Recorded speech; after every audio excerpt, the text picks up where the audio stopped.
Okay? Wala akong pakialam kung pagkatapos ito, magkagalit na tayo. Bahala ka. Basta sasabihin ko lang dito, ayon sa simbahang Katolika. And formation to eh. Di ba? Formation eh.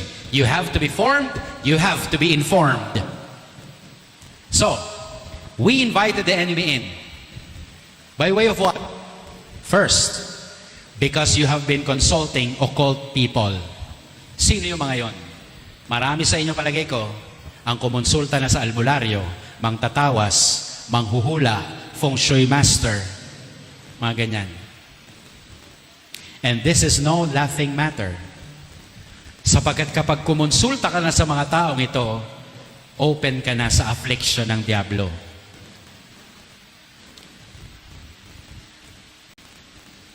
Father Manjo, hindi ka occult person. Pero siguro sasang-ayon ka sa akin na hindi masyadong marami ang ikinukumpisal na sila'y nagpatawas. Kasi hindi nila alam na ito'y mali. Kala nila okay lang. Ano madalas ang kinukumpisal? Ayan, nangupit, nangurot, nanadyak. Nagalit po ako. Pero yung nagpatawas, nagpaalbularyo, hindi nila ikukumpisal yan. Kasi ang bulong ng diablo, okay lang yun. Kita nyo kung gaano katuso ang diablo? Hindi nyo ikukumpisal yan. But do you know that is against the first commandment? Yung mga kabataan dito na babae ha, baka kayo magpahula. Occult person yon. Patawas. Wag na wag. Okay? Pangalawa, Father, hindi ako mahilig sa mga atawas, albularyo, manghuhula, at mga faith healer. Wala sa akin yan. Hindi ako apektado niyan. Okay. Tingnan natin itong pangalawa. By way of occult things. Ano to? Sapagkat marami tayong mga pampaswerte sa bahay. At nangingiti kayo.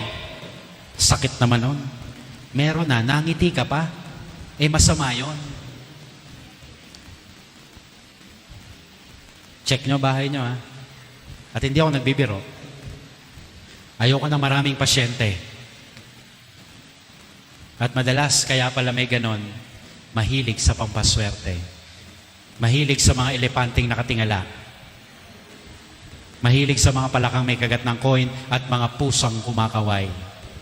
Yeah, totoo yun. Masakit yun sa Diyos. Masakit sa Diyos yun. Kasi, imbis na kapangyarihan niyang pagkatiwalaan mo, pinagkakatiwalaan mo'y bagay na hindi maka-Diyos. Katoliko nga, meron siyang Sacred Heart. May Our Lady of Light pa siya sa bahay. Pero meron din palang Buddha at Bagwa.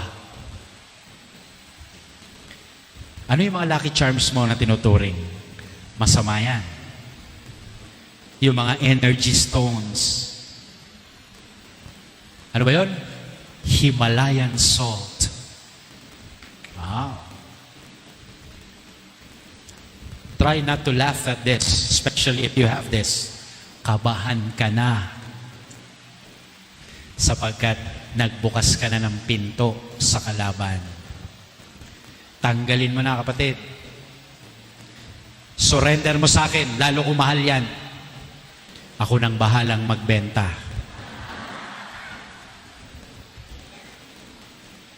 Higit sa lahat, ikumpisal mo. Kasi kawalan ho ng tiwala ito sa Diyos eh. Insulto sa Diyos yun eh. Ano yung tuwan-tuwa ako pag may mga nagpapa-house blessing? Yeah. Kasi binigyan nila ng panahon ang house blessing. Pero kadalasan after house blessing, okay, papaagaw tayo. Swerte to. Tapos magsasaboy ng ganon. Biglang sasabihin ng may-ari, teka lang, dapat papasok. Tinawag muna ang Diyos, tapos biglang meron namang ganyan. Pampaswerte daw. Pag ako nag-bless ng bahay nyo at nagsaboy ka ng pera, binuksan mo uli ang bahay mo sa diablo. Wala na akong magagawa ron. Ikaw na ang bahala eh. Para baga sinasabi mo, Lord, alam ko makapangyarihan ka. Alam kong ikaw ang may likha ng lahat. Alam kong nidinig mo ang panalangin namin. Kaya alam, mabagal kang sumagot eh. Kaya pampaswerte muna. Ay, kakahiya. Magpabagong taon na naman. Alam ko, marami kayong mga ilalagay na naman. 12 bilog. Pero galing sa misa yon, magsisimba yon. Pero pag uwi ng bahay, nakompleto mo 12 prutas na bilog. Ay, teka lang. Alam ko nasa isip nyo. Nababasa ko eh. Ano? Father, wala namang mawawala. Sira ulo ka uli. Bakit? May nawawala. At ang nawawala ay ang pinakamahalaga pa. Ano yon? Yung iyong buong-buong pagtitiwala sa Diyos lamang. Yon ang nawawala. Kaya mo sabihin wala namang mawawala. Bulong din sa'yo ng dyablo yon. Gawin mo na, wala namang mawawala. Next, occult places. Mga lugar kung saan naglaro ng Ouija board, Spirit of the Glass, abortion clinics, mga ganyan tipo. Yung mga kung saan nagpapat session ng mga addict, occult places yan. Places kung saan may binarel, may pinatay, may ni-rape. Yan. They become occult places. Why? Because the devil remains in that place after the sin was committed. Kaya ho ang ilang lugar, ine-exorcise, bine-bless. Kaya ingat ho sa pagbili ng bahay. Bakit kaya murang binenta? Magduda ka na. May nangyari doon. Ako ho, may nakaschedule ako, no? Meron akong pupuntahan. Mabigat-bigat. Meron nagpakamatay. Okay? Sabi ko, kapag inano ko na yung bahay, in-exercise ko, walang sasama sa akin. Ako lang at yung mga team sapagkat i-insensohan ko. Bakit, Father, magpapakita nyo yung nagpakamatay? Hindi nga yun yun. The evil of the crime, the evil of the suicide is still there. Kaya yung mga tumira, nagkasakit yung iba, nawala yung trabaho, negosyo. Kasi nga, it's an occult place. Next, occult practices. Hindi ako magdadalawang isip na banggitin ito, kahit makasakit ako, pasintabi po sa mga architect at sa mga engineer, hindi ho tama yung ginagawa niyong pagpapadugo sa pundasyon ng bahay na gagawin o ng building. It's an occult practice. You open the door for the devil because you are offering blood from animals. And blood is like a pact. Kasunduan sa diablo. Alam ko, sinasabi, kaya ho may dugo na binubuhos para wala nang maaksidente at wala nang ibang dugong dadanak kasi may dugo ng inalay. Diba? Ang tanong ko naman, kung Katoliko ka, meron naman po tayong groundbreaking rights. Tumawag ka ng pare para gawin yung groundbreaking rights. At kung dugo lang ang pag-uusapan, hindi pa ba sapat yung dugo ni Jesus na dumanak para sa mundo para tayo iligtas sa anumang kapahamakan? Kung nagdarasal ka, kung uunahin mo ang Diyos, lalo tigit sa pagpapagawa mo ng structure na yan, paano ka naman maaksidente?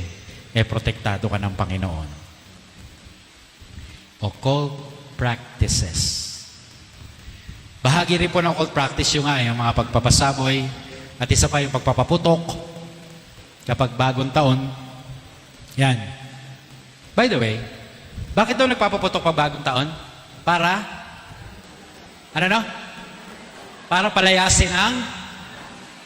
Yan ang alam nyo. Dati hindi na alam ko eh. Pero nung nag-exorcist ako, lalo na naging pare, is the other way around.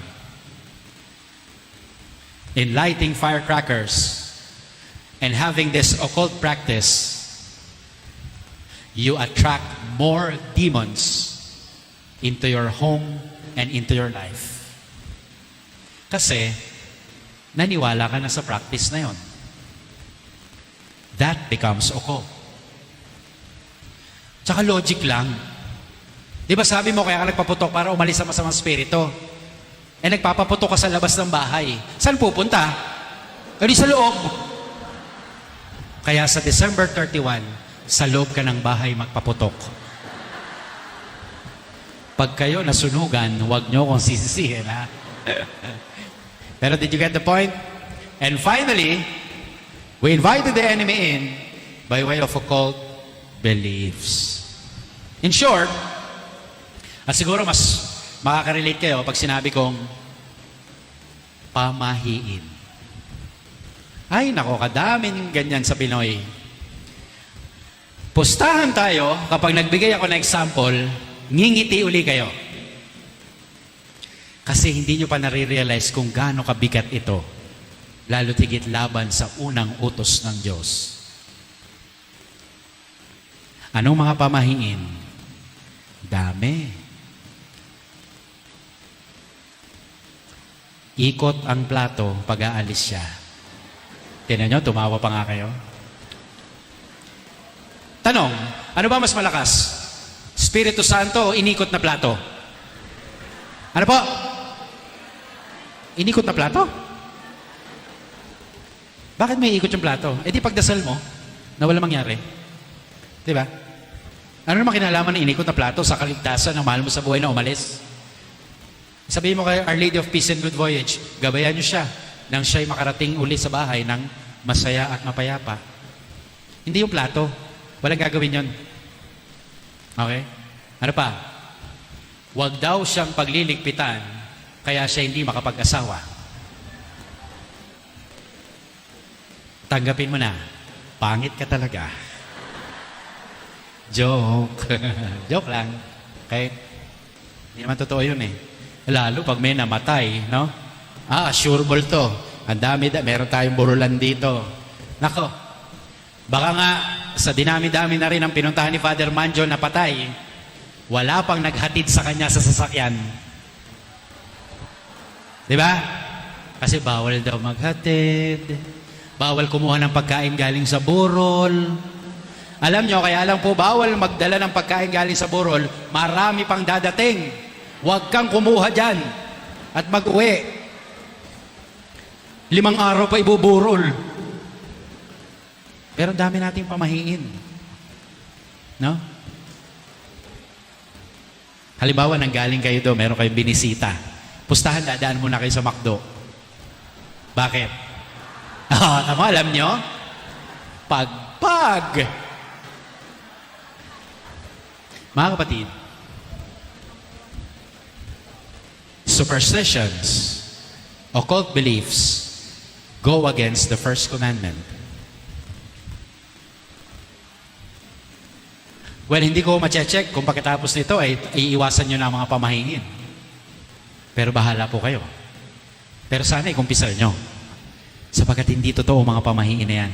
Kung talaga nagtitiwala ka sa kapangyarihan ng Diyos, wala ang mga pamahiin na yan. Yung mga feng shui, bawal ang CR sa taulunan ng kama. Bawal ang magkatapat na pinto. Kalokohan. Ba't Father hindi ka naniniwala? Kasi sa Diyos lang ako naniniwala. At ang Diyos lagi nagbabantay sa atin. Hindi niya ako pababayaan. Kaya nung nasa po ako sa Nangka, Marikina, pinarenovate po yung kwarto ko. Lahat ng bawal sa feng shui, ginawa ko. Buhay pa ako. Yung CR ko nasa ulo na ng kama. May pintong magkatapat. Bawal daw yun sa feng shui eh. Wala akong pakialam. Sapagkat ang pinaniniwalaan ko ay Diyos lamang. If you believe in God only, you will be protected. And you have to believe in the love of God and the power of God over the evil one. Kaya huminsan para tayo siraulo eh, no? Bakit? Kapag naglilibing, bago ilagay yung ihugos yung bangkay, pinapalukso muna yung mga bata sa ibabaw. Diba sa ilalim pa eh. Sabi sa akin ng isang funeral coordinator, kasi sumunod ako hanggang sa sementeryo eh. Kaibigan ko kasi yung tatay ng kaibigan ko namatay. So pagdating po namin doon, I gave the last prayers. At bago po inilibing, bago ibinaba, tinanong ako nung coordinator, no? Bumulong pa eh, Father, puputuli na ba yung rosaryuhan? Sabi ko, bakit po? Kasi parang wala nang sumunod. Sabi ko, imposible naman walang sumunod dyan. May susunod talaga dyan. Anong gusto mo? Yung mga kamag-anak, 300 years old na? Hindi pa rin nasusundan? Kapuputol mo ng rosaryuhan? Sabi ko sa kanya, alam mo yung trabaho mo okay sana, pero huwag ka maniwala ron. Sapagkat hindi totoo yun. Ewan ko natuto siya. Pero pamahiin yun eh. No? Well, it's up to you. Take it or leave it. But what I am saying is this. Kapag ginawa nyo ito, prone na kayo sa affliction ng diablo. And that's a good news for you. If you continue to do this. Take it or leave it. Ang mahalaga, pinaalam ko sa inyo ngayon. Okay? At pangalawa, huli, sa number 3, hindi mo man inimbitahan, pinadala naman sa'yo. At ang mga tinatablan ay yung dati ng open dahil siya'y nagpapasok sa diablo. Kita niyo yung connectedness? Dahil ikaw ay nag-imbita, naging bukas ka, anuman ngayon ang ipadala sa'yo, tatamaan ka. Now you are prone to any demon that will be sent to you. Paano yun? By way of what? Witchcraft. And there are people in this world, in this country, in this part of the Philippines, in our diocese, na may mga kakayahang mangkulam. Kumain na kayo? Anong kulam nyo? Ulam ba yun? So ingat po sa mga makakalaban ha. Baka may kakayahan sa witchcraft. Tapos hindi kayo protected. Tapos kamata ka. Dapat protected ha. Father, paano po ipoprotektahan sarili ko? Ay, madaling-madali lang. Naniwala kayo, madaling-madali lang. Naniniwala kayo, madali lang? Ha? Father, paano ko po protektahan sarili ko? Dalawa lang. Are you listening? Magsimba ka at mangumanyon at mangumpisal ka. Ayoko na. Well, take it or leave it. Kaya ako bilang exorcist, nangungumpisal ako at least buwan-buwan. That's my protection. Nagmimisa naman ako araw-araw halos. Minsan nakakaligtaan ko eh. Lalo pag nasa bakasyon, di ko nadala yung maskit ko. Okay? But you have to be protected. Go to confession. Go to Mass. Receive communion. Say your daily prayers. Protect yourselves. That's it. Simple lang, no? Simple nga ba? Next. Curses. Hindi man tayo lahat marunong mangkulam, pero lahat kayo may kakayahang sumumpa ng kapwa. Tandaan niyo yan. You can curse anyone, but you should not do that because it's like sending the devil to the person. And once the person is not protected, they will be hit by the curse. But, listen carefully. If you curse someone and that someone is protected, your curse will go back to you. Either way, protected man siya o hindi, tatamaan ka rin. Doble nga lang pag protektado siya. Kaya yung mga simpleng sasabihin mo, mamatay ka na sana, that's a curse. Bawiin mo yon. Sa harap ng Adoration Chapel, pumunta ka ron. Sabi mo, Lord, binabawi ko na yung binitawan ko salita in front of the Blessed Sacrament. Binabawi ko na po. Lalo't higit, kung ang curse ay nangyari sa loob ng pamilya, mas mabilis, mas masama, at doble pa. Don't curse a family member. It is double, worse, faster. Kaya yung mga nanay, nagalit sa anak, isinumpa, nako, matinding tama yon. Kapatid sa kapatid, matinding tama yon. At naniniwala ba kayo? Pare sa laiko, malupit din yun. Grabe. Pero may parusa po ang susumpa sa pari. Yeah, totoo yun. Kaya mahalin nyo si Ali at si Manjo. Bigyan nyo ng donation. Sapagkat pag kinurse mo ang isang pari, hindi mo ikatutuwa ito. Hindi ka magtatagumpay. Ya, alam ko, masasama kami. Hindi rin tama ang pamumuhay namin. Bastos din kami. Masama rin kaming tao. Minsan wala rin kaming galang. Kami rin ay masungit. Pero nasa Biblia, Psalm 105:15. Ulitin ko. Psalm 105:15. Do not touch my anointed ones. To my prophets, do no harm. Hindi po ito pananakot, ha? Yan ang nakalagay sa Bible, eh. Okay? Kasi po yung pare, pinili yan kahit papaano. Kahit masama yan. Kahit masama kami. Evil eye. Do you know this? Sa madaling sabi, usog. Usog. Yung pag masakit pa yung silya, masikip yung upuan, usog. Para may ibang makaupo. Yung mga tinitingnan lang na gano'n, no? Sinasaktan lang tiyan, usog. Totoo yan. Totoo yan. It's a form of a curse.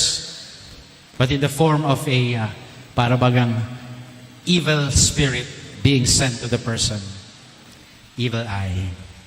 Balis. Di ba? And finally, spells. Mga bulong. Sikat to sa Quiapo. Gayuma. Alam niyo yung gayuma? Masakit to sa tuhod. Rayuma ba yun? Mali. Okay, gayuma. Okay? So ito po yung mga pamamaraan kung paano ang diablo pinadadala. So para hindi ka tamaan nito, be protected.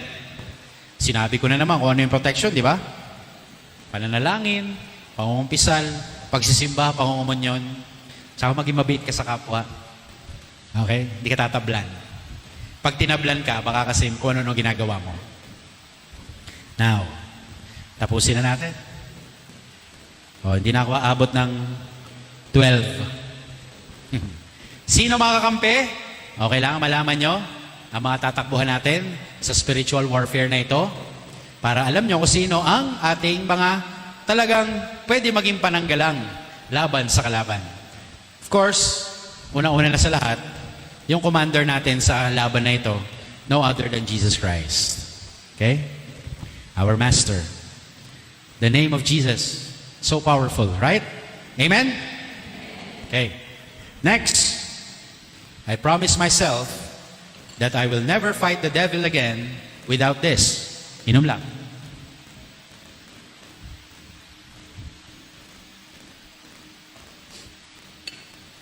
I will never fight again the devil without the Blessed Mother, Our Lady of Light. Okay? Takot ang diablo kay Maria. Tandaan niyo yan. Kita nyo nga yung drawing ni Amarsolo. Parang yan lang yata yung ni Mary na merong talagang diablo sa ilalim. No? Tsaka nung nag-conference po kami sa UST lately, sinabi po namin doon, observation din ng lahat, that in every exorcism, Mary is already there to help the priest. She goes rushing to every exorcism. because she is designed to defeat the devil. Next. Alam niyo po, sa ating buhay bilang Kristiyano, Katoliko, meron tayo mga tinatakbuhan na santo sa isang partikular na pangangailangan. Tama? For example, sino ang patron ng mga magsasaka? San Isidro Cobrador. Labrador. Cobrador tuloy. Tama, no? San Isidro Labrador. Mga bagay na nawawala. Sino? Antonio de Praga. De Antonio de Padua. Sino naman yung patron of priests? Of course, ang aming parokya. Di ba, no? Sa bawat pangangailangan, may partikular na santo. At yan ang tinuturo ng simbahan. Takbuhan natin sila kung may pangangailangan. Sino yung mga santo for desperate cases? Yung mga pupunta sa Maynila. St. Jude. Sino yung woman counterpart? Santa Rita de Cassia. Okay? Si Santa Rita de Cassia, manalangin kayo sa kanya kapag yung damit hindi na kasya. At yay magkakasya. Alam nyo, ilang taon ko palang nalaman, hindi ko alam kung alam nila Manjo ito, San Carlos Borromeo, kung saan kami nag-aral nila, Monsignor Henry, no? Monsignor Arnel, San Carlos Borromeo, patron pala ng mga, alam nyo ano? Obese. Mga sobrang taba. Yeah, San Carlos Borromeo. Kailangan magdasal tayo dito. So, gano'n, no? So, gano'n, no? Sa isang pangangailangan, may santong tinatakbuhan. But do you know that with this saint, you can ask anything, everything. Si St. Thomas Aquinas nagsabi nito, sa santong ito, kahit ano, pwede mong hilingin. And that is St. Joseph. Okay? Kahit ano. And I'm proud to tell you, I'm a spoiled brat to St. Joseph. Halos lahat ng hiningi ko sa mamang ito, binigay. Kaya tinatakbuhan ko yan kapag merong exorcism. The terror of demons. Okay? Of course, St. Michael. Sa exorcism to, liberation. Kabisado niyong St. Michael prayer? Okay, good. Sure? Tagalog, Latin, English? Okay. Alam niyo, St. Michael, madalas kong gamitin to Bakit? Hindi lang sa exorcism, pero minsan kapag I am caught in traffic at kailangan ko makarating sa lugar, I pray to St. Michael.